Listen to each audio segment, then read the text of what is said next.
पल न्यूज से मैं हूं आपके साथ नदीम अकरम। बाबरी मस्जिद फिर से दोहराएंगे, ये नारा लगातार हिंदूवादी संगठनों द्वारा दिया जा रहा है, क्योंकि बीते कुछ दिन पहले ज्ञानव्यापी मस्जिद की कुछ ऐसी तस्वीरें सामने आई जहां लोअर कोर्ट ने एक फैसला दिया और उस फैसले को मानते हुए कुछ एडवोकेट की लीगल टीम वहां पहुंच भी गई और ज्ञानव्यापी मस्जिद में घुसने से पहले हर हर महादेव के नारे लगाए गए, जो कि तस्वीर सोशल मीडिया पर सामने आई।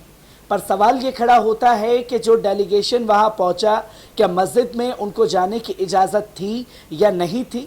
लगातार सवाल हो रहे हैं कि कुछ ऐसे लोगों से बात की जाए जो जानकारी से इन चीज़ों को बता सके। आज इसी पर बात करने के लिए हमारे साथ एडवोकेट शाहिद अली साहब मौजूद हैं। सर, जो डेलीगेशन गया, लोअर कोर्ट का फैसला था, हाई कोर्ट मामला पहुंच चुका था, क्या डेलीगेशन का वहां जाना जायज़ था? देखिए, यहाँ पर मैं एक तो बात बहुत क्लैरिफाई करना चाहता हूँ। लोगों को चूँकि गोदी मीडिया को देखते हैं लोग, और उसे देख देख के सबका दिमाग करप्ट हो चुका है। करेक्ट इन्फॉर्मेशन उनके पास आती नहीं है। सर्वे का कोई ऑर्डर नहीं था, पहली बात तो ये है। सर्वे का ऑर्डर इससे 1 साल पहले हुआ था, सिविल जज साहब ने किया था। उस ऑर्डर को हाई कोर्ट में चैलेंज किया, ऑनरेबल इलाहाबाद हाई कोर्ट में, और ऑनरेबल हाई कोर्ट ने उस ऑर्डर को स्टे किया। वो स्टे करने के पीछे जो रीज़न था, बहुत सारी वजूहात में से एक वजह यह थी कि प्लेसेस ऑफ वर्शिप एक्ट 1991 के तहत वो मस्जिद प्रोटेक्टेड है। न सिर्फ वो मस्जिद बल्कि तमाम जितनी भी इबादत गाहें किसी भी मज़हब की हैं वो चाहें, उनका जो स्टेटस 1947 में था वो स्टेटस मेंटेन रहेगा। ये प्लेसेस ऑफ वर्शिप एक्ट 1991 कहता है। और ये एक्ट वो एक्ट है जो 5 बार ऑनरेबल सुप्रीम कोर्ट में टेस्ट हो चुका है, और ऑनरेबल सुप्रीम कोर्ट ने हर बार ये कहा है कि ये एक्ट है, वैलिड है, जुडिशियल रिव्यू उसका हो चुका है और वो कसौटी पर पूरी तरह खरा पाया गया। मैं आपको एक चीज़ यहाँ पर और याद दिला दूँ कि जब बाबरी मस्जिद का फैसला हुआ था तो ऑनरेबल सुप्रीम कोर्ट ने कहा था कि हमारे पास एविडेंसेस नहीं है कि यहाँ कभी मंदिर था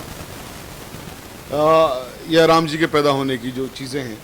लेकिन चूंकि देश की अंतरात्मा ये कहती है कि साहब यहाँ मंदिर होना चाहिए, आस्था की बात है, तो हम ये फैसला कर रहे हैं।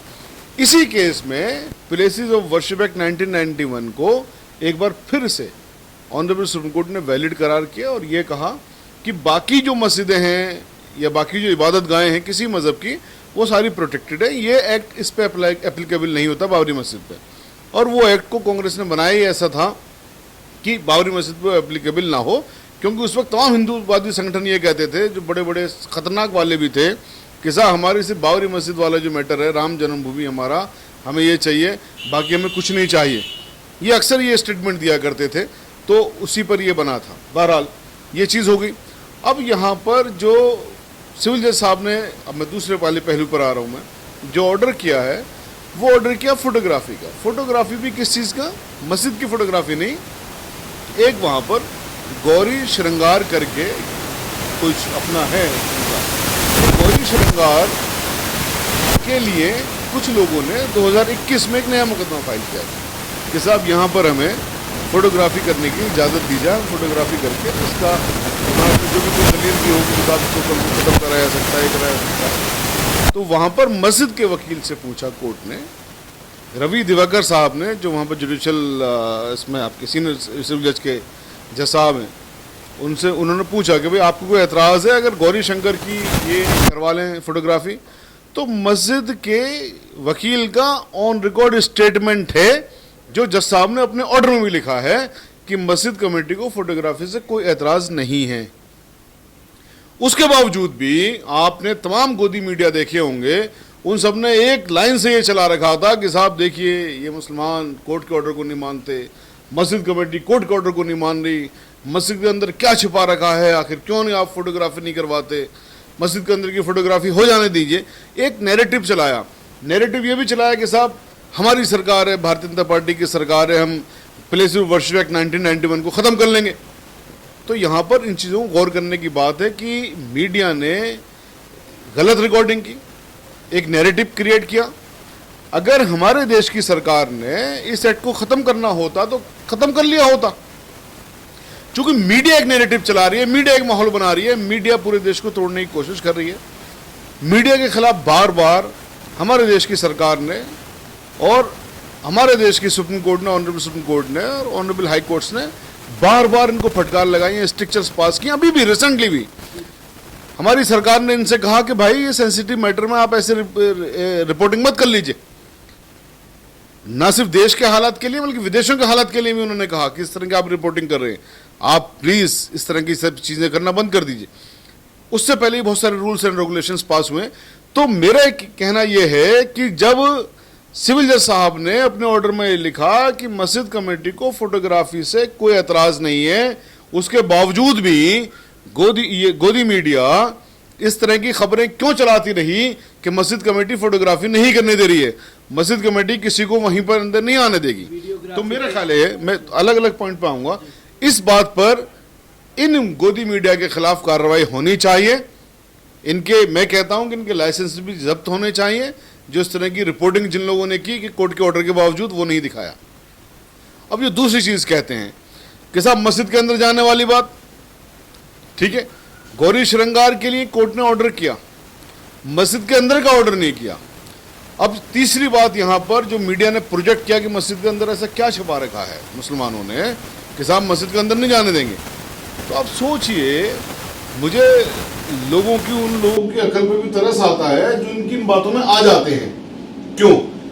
कि हमारी सरकार की सुरक्षा कर्मी उस मस्जिद के अंदर रहते हैं, उस मस्जिद के अंदर जाते हैं। तो हमारी अब सरकार के सुरक्षा कर्मी, उत्तर प्रदेश में किसकी सरकार है? योगी जी की सरकार है।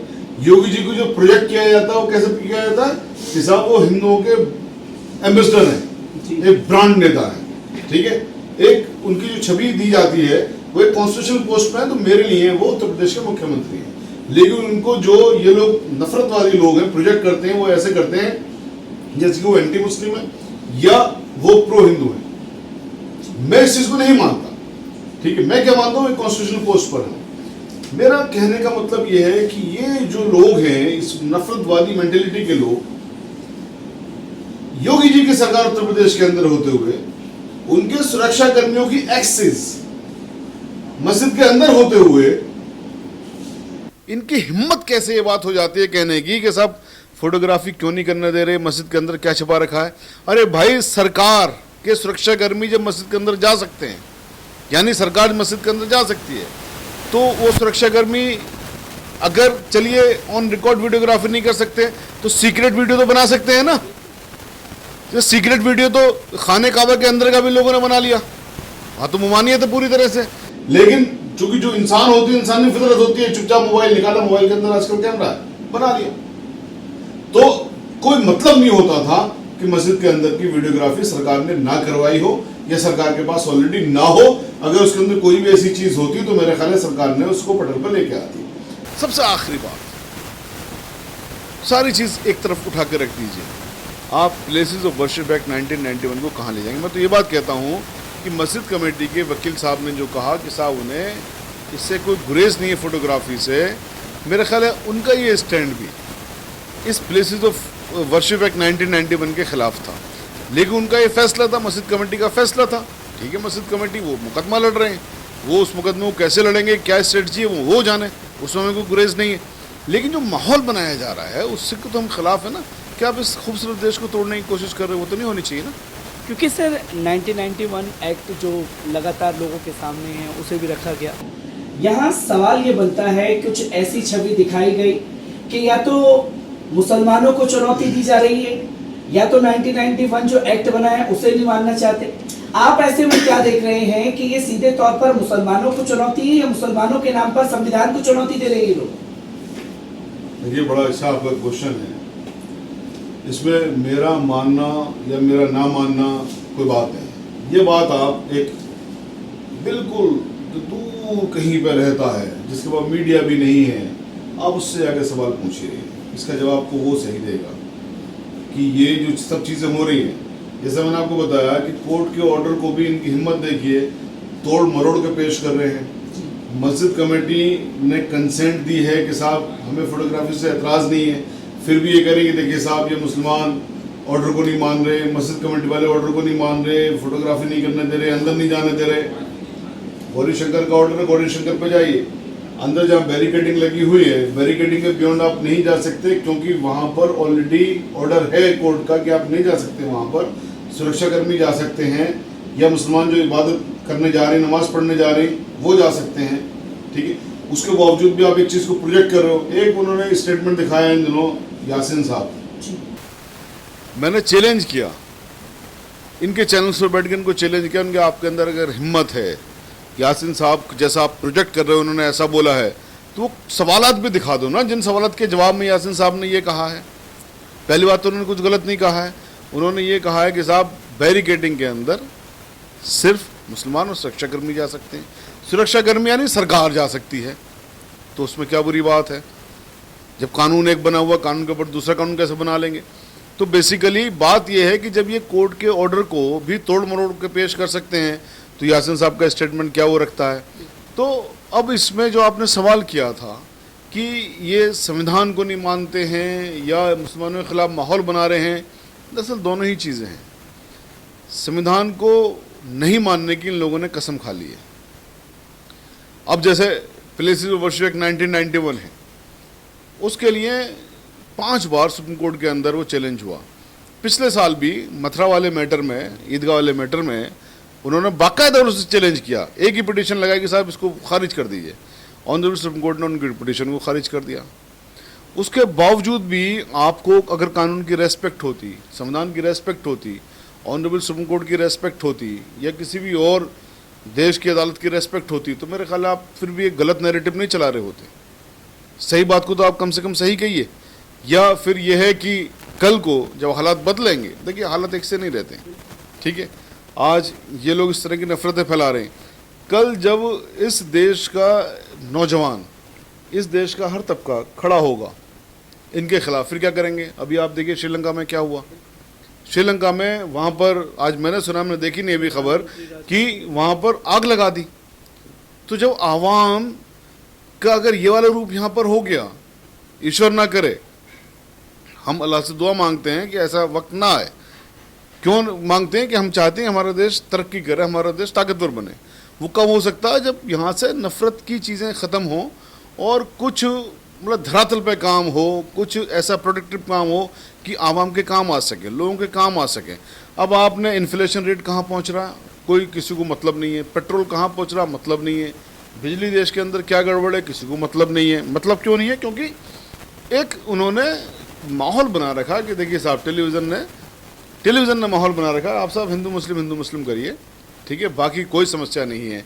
तो मैं आपको एक जैसे मिसाल बताता हूँ, हमारी तरफ बोली जाती है कि साहब कुत्ता गाड़ी के नीचे नीचे चल रहा है, कुत्ता सोच रहा मैं गाड़ी को चला रहा हूँ, कुत्ता रुक गया, गाड़ी तो फिर भी चलती रही ना। तो बेसिकली वो कुत्ता नहीं चला रहा गाड़ी को, गाड़ी तो चली रही है।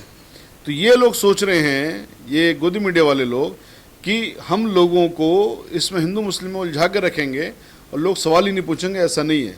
ये जब पानी सर के ऊपर हो जाएगा तो लोग सवाल भी पूछेंगे, तब वक्त शायद इस देश की सरकार से ना संभल सके।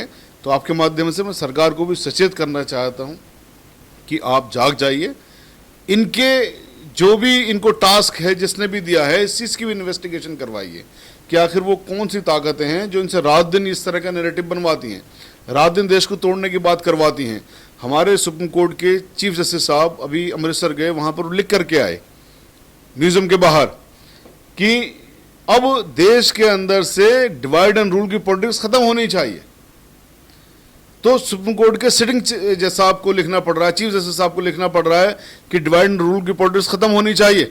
जो अभी आपने सवाल किया था, ये उसका मैं जवाब दे रहा हूं आपको साथ साथ, कि कौन कह रहा है ये बात? सुप्रीम कोर्ट के चीफ जस्टिस साहब सिटिंग हैं।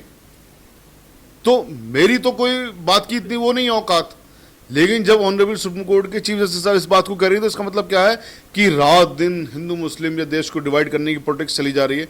मैं नहीं कह रहा कि सरकार कर रही है, लेकिन सरकार आंख बंद करके बैठी है, क्योंकि सरकार के इंटरेस्ट को वो सर्व करता है, क्योंकि सरकार को अपनी सरकार चलाने में आसानी हो रही है, इसलिए वो आंख बंद करके बैठी है। मेरा मानना यह है कि सरकार को अपनी आंखें खोलनी चाहिए, इन सब चीज़ों में काम करना चाहिए। एक मिसाल मैं आपको और दे रहा हूँ, जो आपका सवाल था उसी पर। ये रिटायर्ड जस्टिस AP शाह साहब दिल्ली हाई कोर्ट के चीफ जस्टिस रहे हैं, मद्रास हाई कोर्ट के भी चीफ जस्टिस रहे हैं। उन्होंने क्या कहा? उन्होंने ये कहा है कि देश के अंदर मुसलमानों के ऊपर जुल्म हो रहा है, जुल्म हो रहा है। और उनका अगर आप फैमिली बैकग्राउंड देखो तो वो हिंदू महासभा के जो उस इलाके के प्रेसिडेंट थे, उनके दादा थे शायद वो। तो उसके बावजूद भी जब इंसान अपनी इंसानियत पे आता है तो इस तरह की चीज़ें होती हैं, इस तरह की बातें निकलती हैं। तो अब ये जो चीज़ें निकल रही हैं, ये चीज़ें जो कह रहे हैं, इनकी बातों की वैल्यू नहीं है क्या? ये लोग भाई देश को इन्होंने अपनी ज़िंदगी दी है, देश को इन्होंने आगे बढ़ाने में मदद की है, देश को इन्होंने बनाने में मदद की है। तो इन लोगों के मुंह से निकले हुए अल्फाजों को भी सरकार अगर केयर नहीं करेगी तो कल को सरकार को इसका खामियाजा भुगतना पड़ेगा। मैं बहुत जिम्मेदारी के साथ ये बात कह रहा हूँ कि सरकार को इसका खामियाजा भुगतना पड़ेगा। हम चाहते हैं कि सरकार को खामियाजा ना भुगतना पड़े, क्योंकि फिर देश को खामियाजा भुगतना पड़ेगा। हमारा देश बहुत प्यारा देश है, हमारे बुजुर्गों ने, सबके बुजुर्गों ने, हिंदू मुस्लिम ईसाई सिख ईसाई सभी को बुजुर्गों ने खून बहाया इस देश को आज़ाद करवाने के लिए। उनका खून रायगा नहीं जाना चाहिए, इस देश को मजबूत बनाने की कोशिश करनी चाहिए। सर, इसी के साथ मेरा आखिरी सवाल है, क्योंकि हम लगातार देख रहे हैं कि नफरत भरे बोल दिए जाते हैं। अब ज्ञानव्यापी मस्जिद को लेकर के भारतीय जनता पार्टी के फायर ब्रांड नेता संगीत सोम ऐलान कर रहे हैं। अभी जेल में डालो ना उसे, संगीत सोम को जेल में डालो ना, वो बाहर क्यों छोड़ रहा? वो जो लोग देश को तोड़ने वाले उन सबको जेल के अंदर होना चाहिए। वो आदमी कह रहा है कि हम बाबरी मस्जिद की तरह यहाँ भी कर देंगे, इसका मतलब सीधे थ्रेट कर रहा है ना। वो संविधान को थ्रेट कर रहा है, वो कॉन्स्टिट्यूशन को थ्रेट कर रहा है, वो कानून को थ्रेट कर रहा है, वो लॉ एंड ऑर्डर को थ्रेट कर रहा है। हमें उम्मीद है योगी जी की सरकार से, मोदी जी की सरकार से, कि इस इंसान के खिलाफ FIR होगी, उसको जेल में डालने का काम करेंगे। अगर नहीं करेंगे तो फिर हम इनके खिलाफ मुकदमा दर्ज कराने का काम करेंगे। एडवोकेट शाहिद अली साहब हमारे साथ मौजूद थे, जिन्होंने ज्ञानव्यापी मस्जिद पर क्या कुछ हुआ उसकी हर एक बारीकी को आपके सामने रखा और उस खेल को भी समझाया जो गोदी मीडिया ज्ञानव्यापी मस्जिद को लेकर के लगातार खेलने पर उतारू हो चुका है।